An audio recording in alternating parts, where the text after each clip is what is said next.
नमस्कार, आप देख रहे हैं हल्ला बोल। आपके साथ मैं हूं अंजना ओम कश्यप। संसद में जब नवाज शरीफ बोलते हैं तो शांति की बात करते हैं, लेकिन घूमते हैं आतंकियों को लेकर और उन्हीं आतंकियों का हिंदुस्तान की तरफ रुख कर देते हैं जो यहां पर आतंकी हमला करते हैं। उरी से शुरुआत हुई थी, उरी के बाद बारामूला और अब हंदवाड़ा। एक बार फिर से आतंकियों ने धावा बोला है। हालांकि पूरी तरह से उन्हें नाकाम कर दिया है हमारे सैनिकों ने, लेकिन पोल खोल गए हैं ये आतंकी। और तो और पाकिस्तान के एक सांसद ने संसद में नवाज शरीफ सरकार को आतंकवाद पर नाकाम रहने की तोहमत तक जड़ दी है। रही जो कसर थी वो पीओके के लोगों ने ये कहकर पूरी कर दी है कि आईएसआई, लश्कर और जैश के कैंप्स में युवाओं को भेज आतंकी बनाती है उनकी फौज।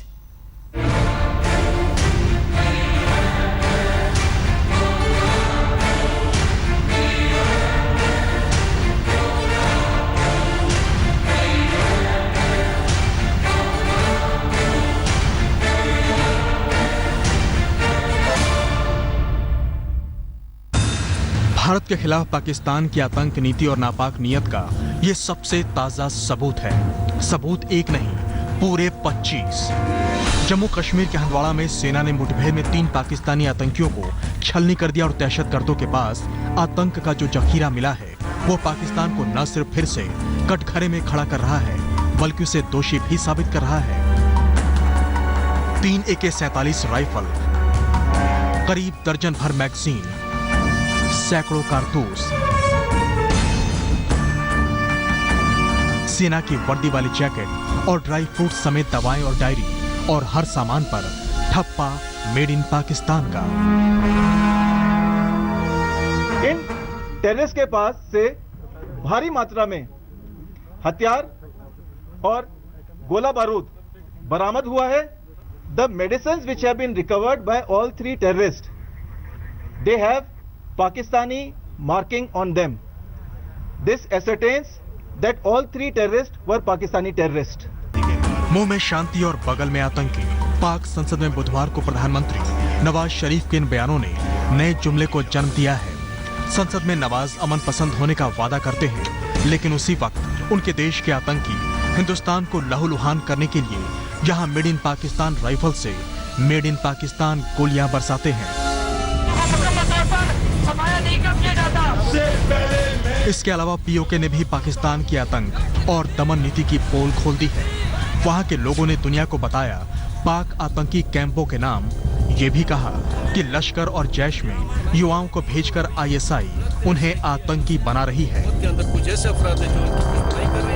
हालांकि आतंकवाद और सर्जिकल स्ट्राइक को लेकर पाकिस्तान के खिलाफ जिस तरह से दुनिया ने सख्ती बरती है उससे नवाज शरीफ पूरी तरह से घिर गए हैं। एक पाकिस्तानी अखबार के रिपोर्ट के मुताबिक अंतर्राष्ट्रीय अलगाव को देखते हुए नवाज शरीफ ने सैन्य नेतृत्व को आगाह किया है। इसी के बाद पाकिस्तान की नागरिक सरकार और सेना के बीच 2 तरह की कार्रवाई पर सहमति बनी है। पाकिस्तान की खुफिया एजेंसी आईएसआई के डीजी जनरल रिजवान अख्तर और एनएसए चीफ नसीर जंजुआ 4 पाकिस्तानी प्रांतों का एक साथ दौरा करेंगे और खुफिया एजेंसियों को आतंकियों के खिलाफ कानूनी प्रक्रिया में दखल देने से मना करेंगे। इसके अलावा नवाज शरीफ ने पठानकोट और मुंबई हमलों की जांच को फिर से शुरू कर जल्द खत्म करने का निर्देश दिया है। वैसे माना यह भी जा रहा है कि पाकिस्तान की ये तमाम कवायद भारत और दुनिया को भटकाने की एक कोशिश भर हो सकती है। कुल मिलाकर नवाज बुरी तरह से अपने ही जाल में फंस चुके हैं। बात अमन की करते हैं, लेकिन पाकिस्तान की ही शह पर पलने और प्रहार करने वाले आतंकियों की मौत उसकी पोल खोल रहे हैं। हंदवाड़ा से अंकित त्यागी के साथ आज तक ब्यूरो। तो एक तरफ जब संसद में नवाज शरीफ बोलते हैं तो वो बात शांति की करते हैं, कहते हैं दहशतगर्दी खत्म होनी चाहिए, हम उसके सबसे बड़े विक्टिम हैं।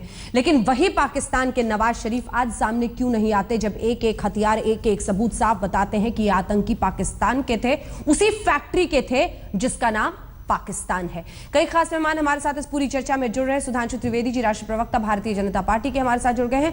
Retired major general Shankar Prasad ji हमारे साथ जुड़ गए हैं। Retired major general GD Bakshi ji हमारे साथ जुड़ गए हैं। और कुछ ही देर में शफकत सईद साहब और जहां अचकजई साहब पीएमएलएन के नेता हमारे साथ पाकिस्तान में जुड़ेंगे। सबसे पहले मैं आपके पास आना चाहती हूं जीडी बख्शी जी, शुरुआत ये करते हुए कि सबूत जो है वो एक बार फिर से बता रहे हैं साफ कि पाकिस्तान, यानी पाकिस्तान सबक लेने को तैयार नहीं है।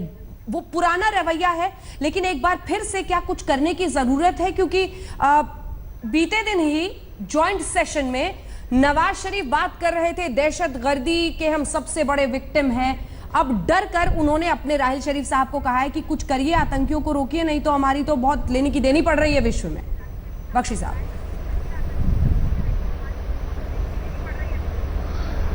देखिए, बात ऐसी है कि पाकिस्तान का ये नैरेटिव रहा है कि साहब हम विक्टिम ऑफ टेररिज्म हैं। हिनरी रोथहम क्लिंटन ने उनको कहा था कि अगर आप अपने पिछवाड़े में सांप पालें, उन्हें दूध पिलाएं बड़े प्यार से, इस उम्मीद में कि केवल और केवल आपके नेबर्स को काटेंगे, तो आप भारी भूल कर रहे हैं, वो सांप आपको काटेंगे।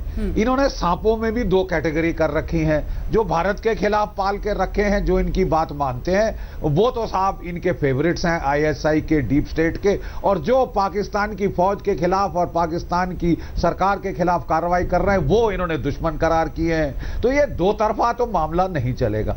देखिए, इनको बहुत 30 साल के अरसे के बाद पाकिस्तान को पलटवार मिला है, सीधा सीधा 250 किलोमीटर के इलाके में हमारे 8 टीमें गईं और जाके इनके 8 जो है लॉन्च पैड्स को बर्बाद करके आई है। अब पाकिस्तान की फौज तो ये मानने वाली नहीं कि हमारा मुंह पे कालिख पुत गई है। ये जो लोग थे ये कह रहे थे कि आप म्यांमार में कर सकते हैं, जरा यहां करके दिखाइए, तो हमारी फौज ने करके दिखा दिया। हमें किसी को साबित करने की जरूरत नहीं है। Please let's not waste our time. ये झूठ बोलने वाला देश, अ देश विच लाइज टू, इसने ओसामा बिन लादेन के बारे में झूठ बोला, मुल्ला उमर के बारे में झूठ बोला, हक्कानी ब्रदर्स के बारे हिम के बारे में। अरे साहब, ये कभी सच बोलेंगे? हम इनको घास क्यों डाल रहे हैं? हाँ। ये बकवास है। देखिए, बात बड़ी सीधी है। उसके बाद नहीं, 1 मिनट, इन्होंने पलटवार करने की कोशिश करी। हाँ। पहले बारामूला में और फिर हंदवाड़ा में, दोनों जगह पिट गए। हाँ। ठीक है, लेकिन इनको क्लियर कर देना चाहिए कि साहब अगर आपने हद पार करी एक बार फिर, हाँ, तो we reserve the right to react at a time and place of our choosing. और हमको, सब दुनिया को पता चल गया है कि आपकी एलसी कितनी पोरस है, आपकी तरफ कितनी आसानी से घुस के हमारे लड़के आ सकते हैं। ये आपको संकेत मिल चुका है। आप दोबारा दुस्साहस करेंगे, दोबारा पिटेंगे, ये शक नहीं होना चाहिए। बिल्कुल। सुधांशु जी, क्या हम माने कि अब हम डॉसियर युग से हो गया खत्म, खलास ट्रेलर। हाँ, अब आप जनगण मन कर सकते हैं। हाँ, डॉसियर युग से हम निकल गए हैं। ये सबूतों का लेखा जोखा लिख लिख के भेजने के उस डॉसियर युग से निकल गए हैं हम आगे। देखिए, पहले तो सबूत की बात ही अपने आप में बहुत विचित्र और दुर्भाग्यपूर्ण है, जैसा जनरल बख्शी ने कहा। दूसरी बात, वो सबूत किसको देना, उस पाकिस्तान को। कितने सबूत दिए गए? पठानकोट से लेके 26/11 के मामले में वीडियो रिकॉर्डिंग है, आवाज के टेप्स हैं, डेविड हेडली का बयान है। कभी पाकिस्तान ने माना? कभी उसने माना कि सन 71 में क्या वो गड़बड़ कर रहा था? कभी सन 65 का गड़बड़ माना? कभी सन 48 की कबायली के घुसपैठ को माना? तो जो व्यक्ति सुनने को तैयार नहीं, उसके सबूत के बारे में बात करना वाकई समय को नष्ट करना है। अब आप ये देखिए, जो बात उन्होंने कही उसमें मैं थोड़ा ऐड करूंगा। आज पाकिस्तान कहता है कि साहब हम तो खुद आतंकवाद के शिकार हो गए, और अमेरिका कहता है कि आतंकवाद से लड़ाई लड़ रहे हैं। अरे भाई, पूरी दुनिया में आतंकवाद को बढ़ावा देने में अमेरिका ने भी बड़ा रोल प्ले किया 50-60 सालों में, और पाकिस्तान ने तो आतंकवाद को एक राष्ट्रीय नीति के तहत अडॉप्ट किया। और आज देखिए, वो भी समस्या से झेल रहे हैं और ये भी झेल रहे हैं। बिल्कुल वही बात जो उन्होंने हिलरी क्लिंटन का उदाहरण दिया, मैं उसको अटल जी के शब्दों में कहूंगा। अटल जी ने कहा था कि भाई, चिनगारी का खेल बुरा होता है, औरों के घर में आग लगाने का सपना अपने घर में ही सदा खरा होता है। तो अगर पाकिस्तान कह रहा है तो उसने खुद अपने लिए अपना मुस्तकबिल तय किया है। अब जो केंद्र सरकार का रोल है वो ये है कि पाकिस्तान की इस चीज को अंतर्राष्ट्रीय कूटनीति के धरातल पर स्पष्ट रूप से स्थापित और व्याख्यायित करे, जिसमें हम ये मानते हैं कि हम पूर्णतः सफल रहे हैं।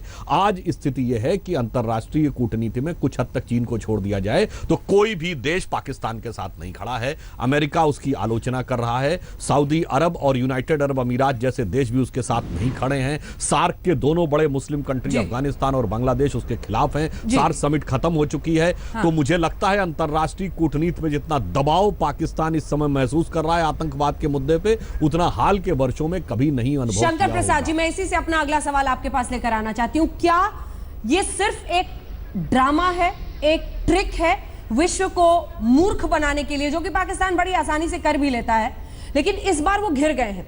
क्या ये सिर्फ एक ट्रिक है क्योंकि नवाज शरीफ ने, जो डॉन ने वहां पर खबर छापी है और उसके बाद इंडियन मीडिया उसे कैरी कर रही है, नवाज शरीफ ने कहा है कि अपने सेना के मुखिया से कि आप आतंकियों को काबू में करिए, बड़ी भद पिट रही है पूरे विश्व में, पूरी तरह से अलग थलग हो जाएंगे। ड्रामा या वाकई डर?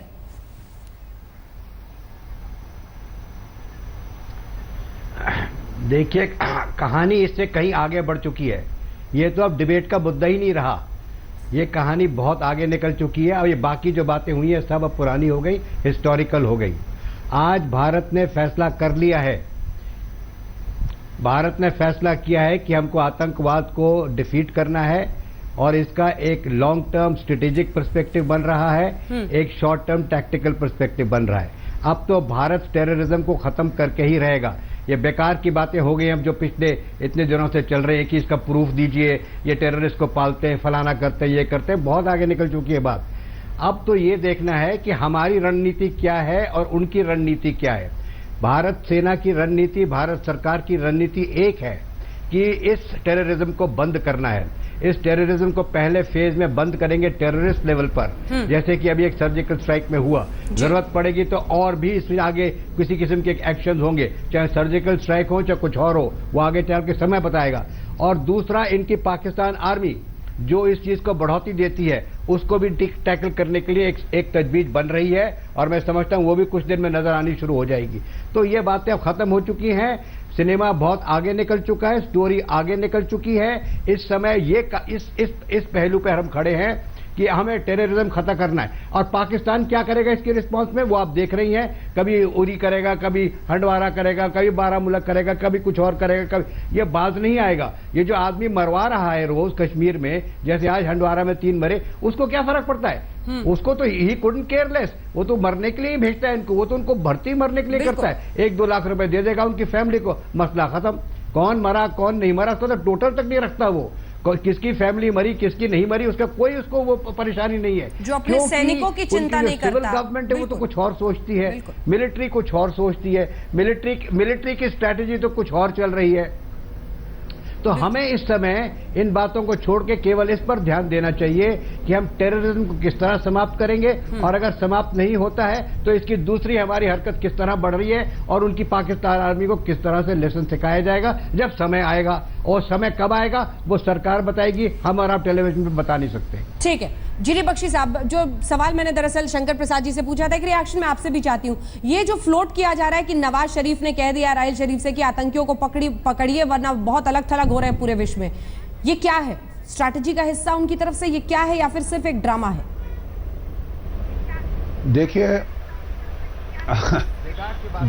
देखिए इसके 2 पहलू हैं। हाँ। एक कि नवाज शरीफ साहब को बेचारों को दिल का दौरा पड़ा था अभी, क्योंकि उनके खिलाफ उनकी सेना ने इतना दबाव डाला कि खासकर जब वो पनामा केस के धांधली के सब कुछ लीक हुए तो नवाज शरीफ साहब तो बिल्कुल कमजोर पड़ गए। अब वो सेना की हुक्म अंजुली नहीं कर सकते, और हमको थोड़ा केयरफुल रहना पड़ेगा कि ये नूरा कुश्ती या नाटक तो नहीं कर रहे, क्योंकि एक तरफ से अगर आप सीधा बयान देखें तो लगता है कि चींटी के भी पर निकल आए।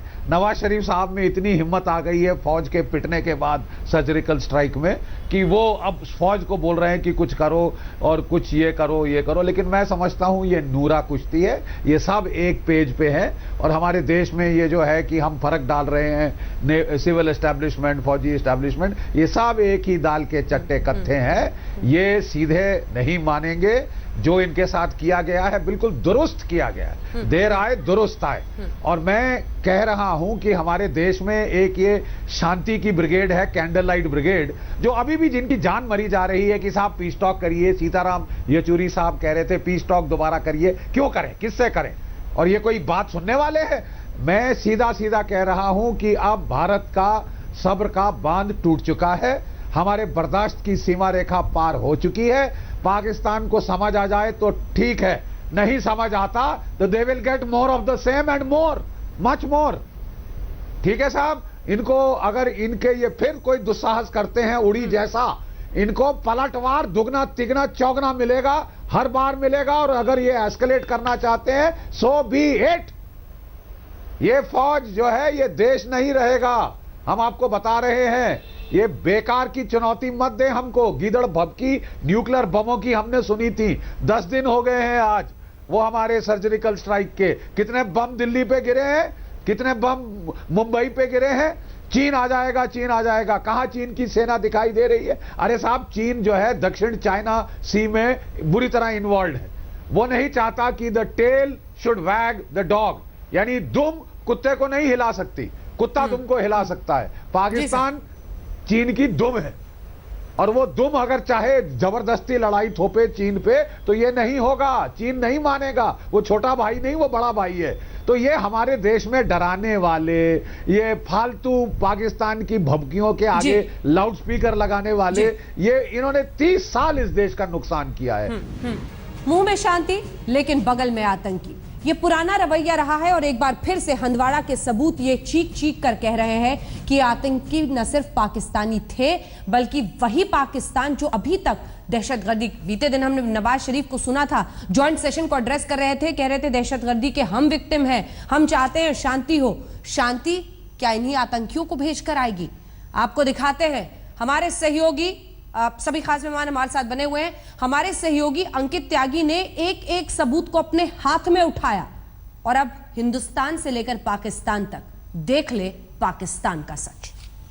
आपको दिखाना चाहूंगा जो वेपन्स उनसे रिकवर करे गए हैं। ये 3 जो असॉल्ट राइफल हैं, बंदूकें हैं, AK-47, और साथ में ये अंडर बैरल ग्रेनेड लॉन्चर वाले हथियार हैं। इसके साथ साथ ये मैगजीन्स जो रिकवर करी गई, उनमें कुछ में आप देख सकते हैं बुलेट होल, जो गोली के होल हैं वो भी साथ में थे। और इसी के साथ साथ ये इंडियन करेंसी को भी, जो भारतीय रुपए हैं उनको भी रिकवर किया गया। इसके साथ जो आप डायरी देख रहे हैं उसमें उर्दू में चीजें लिखी हुई हैं। कहीं ना कहीं कुछ लगता है कि कोडेड लैंग्वेज में उन्होंने उर्दू में चीजें लिखी हुई थी।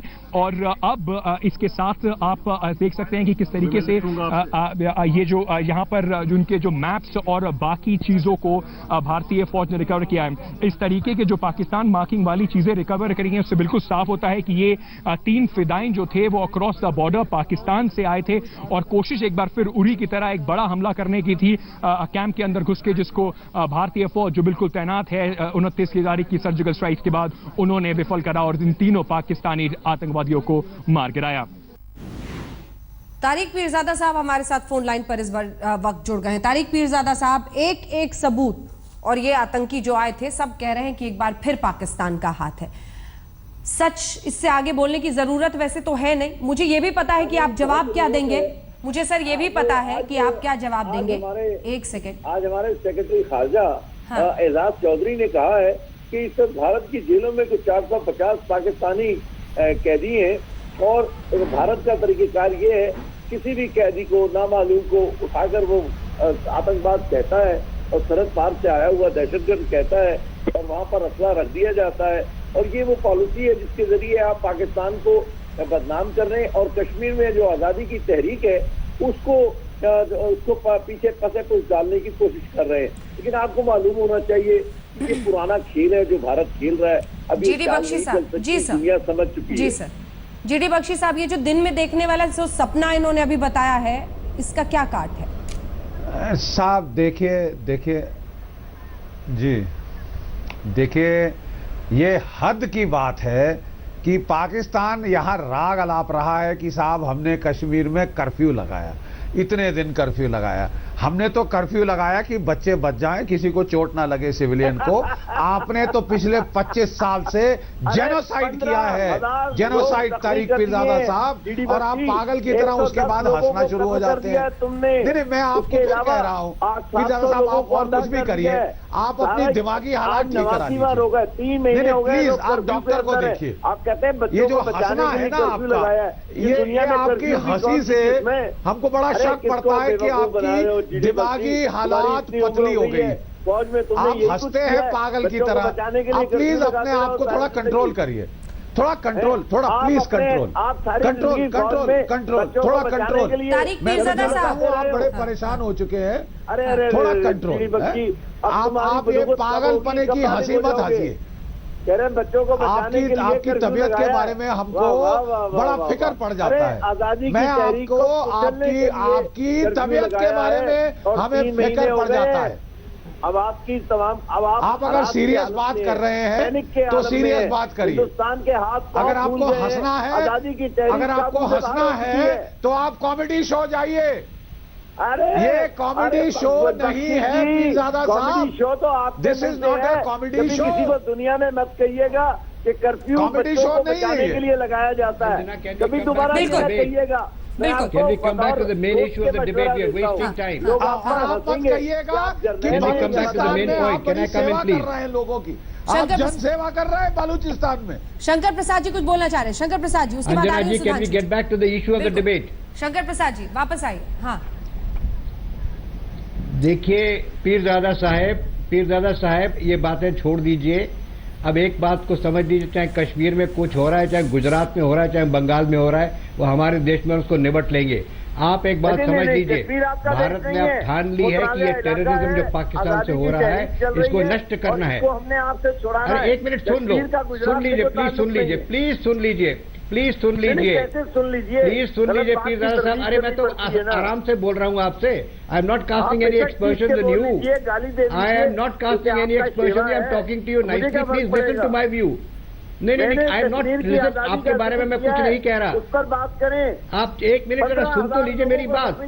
अरे क्या, आप मेरी बात सुन लीजिए, फिर आप उसके रिस्पॉन्ड कीजिएगा। कर्फ्यू बख्शी साहब कहते हैं कर दिया है, ठीक है, हमारे आदमी जो हम चाहे करें, आपको उससे बात का क्या मतलब? अरे एक बात तो सुन लीजिए, जिस दिन बालिग होंगे और आप भी उन्हीं के हमनवा मालूम होते हैं। ये शर्म अंजना आनी जी, चाहिए। इनसे कहिए जरा एक मिनट चुप होकर बात सुन लें। अगर आपकी इजाजत हो जरा हम भी बोल ये लें। क्या बात कर रहे हैं? एक तो आप सर एक दिन में मिनट सपने बात से सुन शुरुआत लीजिए। की है आपने। एक सेकंड रुक जाएं सर, एक यहाँ पर बात भी सुन गेस्ट को लीजिए, बोलने दें, फिर मैं उसके आऊंगी बाद साहब आप के रिएक्ट पास। कीजिएगा। जी, आप जिस तरह प्रसाद चाहे साहब। रिएक्ट कीजिएगा।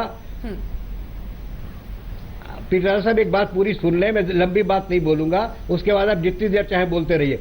देखिए, भारत के ऊपर आतंकवाद हो रहा है, भारत को उस समय समाप्त करना है। भारत ने उसकी ठान लिया, उसको समाप्त करेंगे, और जब तक नहीं समाप्त होगा तब तक लड़ते रहेंगे इसको। और साथ साथ जो इसको परपेट्रेट कर रहे हैं, जो इसको लश देते हैं, जैसे आपकी आर्मी और आईएसआई, अगर जरूरत पड़ेगी तो उनके साथ ही भिड़ के हम उन्हें भी सॉर्ट आउट कर देंगे। तो ये भारत की रणनीति को समझ लीजिए आप, या तो टेररिज्म को बंद करवा दीजिए, या टेररिज्म को हम बंद करेंगे और आपकी आर्मी को हम बंद करेंगे। आप जो चाहेंगे कहते रहिए।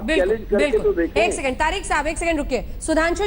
सुधांशु जी को भी स्क्रीन पे लाइए। सुधांशु जी, अगर आपकी इजाजत हो तो आपकी तरफ से और पूरे हिंदुस्तान की तरफ से एक दो सवाल जरा मैं जीके का इनसे पूछना चाहती हूँ। तारिक पीरजादा साहब, क्या आपको पता है पाकिस्तान में गरीबी रेखा से नीचे कितने लोग हैं? आपको मैं बताऊं ताजा तरीन डाटा, हिंदुस्तान में 21% लोग जो हैं वो भूख की सतह से नीचे हैं। इतने ही भूख की सतह पर हैं और भूख की सतह से मामूली से ऊंचे इससे तकरीबन 800 मिलियन लोग हिंदुस्तान में 80 करोड़ भूखे मर रहे हैं। पाकिस्तान में सिर्फ 8% लोग गुर्बत से नीचे हैं। आप लोग पाकिस्तान के पांव के बराबर भी नहीं आ सकते, खा के पा के बराबर। हो गया? देखिए, मैं तारिक पीरजादा साहब से कहना चाहूंगा, मुझे तो हैरत हो रही है कि आप आर्मी में रह चुके हैं और इतने गलत जनाब। फैक्ट्स आपके पास हैं। सुनिए तारिक पीरजादा पाकिस्तान साहब, के बारे बाकी में सब पूछा छोड़ था दीजिए। आपसे, मैं तो सोच रही थी थोड़ी इज्जत देके आपकी पूरी बात सुन लूं सर, लेकिन मुझे लगता है कि आप अपना पुराना रवैया छोड़ेंगे नहीं। सुधांशु जी जवाब दीजिए। देखिए तारिक पीरजादा साहब, एक तिहाई आबादी पाकिस्तान की गरीबी रेखा के नीचे है। एक फैक्ट्स मेरे सामने है। अनएम्प्लॉयमेंट रेट हो, लिटरेसी रेट हो, ऐसी बुरी परिस्थिति है पाकिस्तान की कि वो पूरा का पूरा मुल्क रो रहा है एक तरह से, लेकिन आप लोगों को वक्त और पैसा बस सिर्फ लगाना है तो दहशतगर्दी में। सुधांशु त्रिवेदी जी, देखिए, तो एक नाइंसाफी होगी कि अगर हिंदुस्तान और पाकिस्तान का कोई कंपैरिजन किया जाए। पाकिस्तान अभी सीमा पे घुसपैठ के ही चक्कर में पड़ा हुआ है और भारत ने अपना अंतरिक्ष यान मंगल तक भेजने में सफलता हासिल कर ली है। पाकिस्तान जिसकी छत्र छाया में रहने के लिए बेताब रहता है, उस चीन के साथ हमारा कंपैरिजन दुनिया में माना जाता है। MTCR में हम मेंबर हैं, चाइना मेंबर नहीं है। इसलिए भारत और पाकिस्तान की कोई तुलना नहीं है। और अभी आप साहब, बख्शी साहब के लिए आप ये कह रहे थे, जब आपने कश्मीर का मुद्दा उठाया, हम कहते चलिए कश्मीर के मामले को बरतरफ रखिए ना कुछ देर के लिए। ये ढाका में जो आपका इन्वॉल्वमेंट होता है, साफ साफ बांग्लादेश कहता है ये किस लिए? कश्मीर के लिए था क्या? या काबुल में जो आपने जो धमाके किए वो किसके लिए थे? कश्मीर के लिए थे? या ओसामा बिन लादेन और मुल्ला उमर जैसे दुनिया के सबसे कुख्यात आतंकवादी आपके यहां थे तो वो कश्मीर की लड़ाई के लिए थे? या बैंकॉक से लेकर सिडनी तक आपके आतंकवाद के आरोप पाकिस्तान से कनेक्शन आते हैं? ब्रिटेन कहता हमारे 75% टेररिज्म के कनेक्शन पाकिस्तान से हैं, उसका भी कश्मीर से लेना देना है। या न्यूयॉर्क के टाइम स्क्वायर पर एक्सप्लोसिव से भरी हुई लैंड रोवर गाड़ी मिलती है और वो पाकिस्तान का सिटीजन निकलता है, बिल्कुल। इसका कोई कश्मीर से लेना देना है? हकीकत यह है कि आपने दहशतगर्दी को स्टेट पॉलिसी बनाया, जैसा अंजना जी ने कहा, आपका पूरा मुल्क की बड़ी आवाम गरीबों गुर्बत और मुफलिसों मजलूमियत में जाके धंसती चली जा रही है और आप दुनिया के लिए गाना गा रहे हैं। इसे कहते हैं, जो एक कहावत अपने यहां कही जाती ना, आग लगे हमारी झोपड़िया में हम गावे मल्हार। ये दुनिया में जाकर तो बड़ा अपना एक जिहादी आतंकवाद और रिलीजियस आधार के ऊपर बात करते हैं, और आपके देश में क्या हालात है बिल्कुल, इसको आप देखिए और इस हकीकत आपके से इसी रूबरू मुहावरे के साथ इस कार्यक्रम का अंत करते हैं। मल्हार गाते गाते कहीं बर्बादी का निशान ये मल्हार ना बन जाए।